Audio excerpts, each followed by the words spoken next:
Have you ever been looking at your animal record and noticed that CowGrade in the top right corner? And then wondered, what does that number really mean? Well, today we're going to take a look.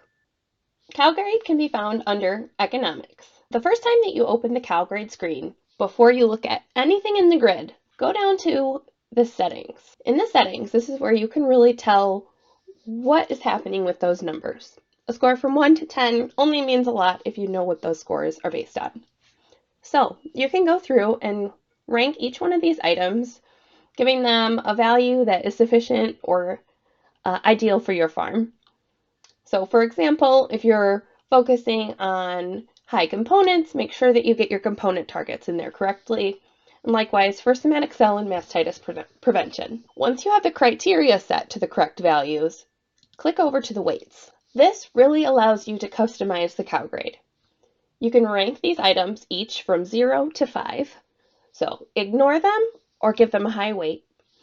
And then this will recalculate every time you change it. So those numbers are going to mean more to you when you play around with this and get it to fit to your herd than they would if they're just set at the default.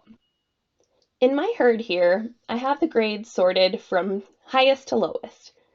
And when I first look at the CowGrade screen, I really like to find a cow that I know as a good performer in my herd. So I have 1610 selected here.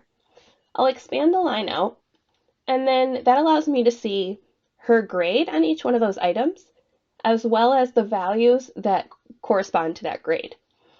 So for example, in her current lactation, she's getting a 6.5 on the SPP because she's below my target, but not by a lot. Previous lactation, she was above my target, so she had a 10. We can continue across her line and find that she had a high calving interval last time, so she's got a low score in that regard. But then we go over to her components and she's doing quite well. This is how you really can kind of make the CowGrade come alive to you and find the value in it. Because if you know this cow is not excelling and she shouldn't be the 9 out of 10, then you can adjust your settings and your weightings accordingly. The other neat thing that you can do with the CowGrade is select based on breeding or culling. So on the right-hand side, you have a bunch of different filters. You can play around with lactation numbers, status, all kinds of different things to get the list the way you want it. Under properties, this is where you control the minimum grade for the breeding or culling.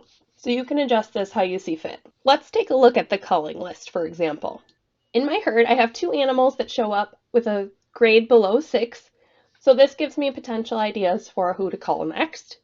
If we switch over to the breeding list, then we can see who are the highest performers in our herd and maybe set a threshold for sex semen or plan out matings accordingly. If you'd like to print out a report of your cow grades, you can do a print preview and make a nice printout list with all of that data. I hope after watching this video, you now can go play with CowGrade in your own system.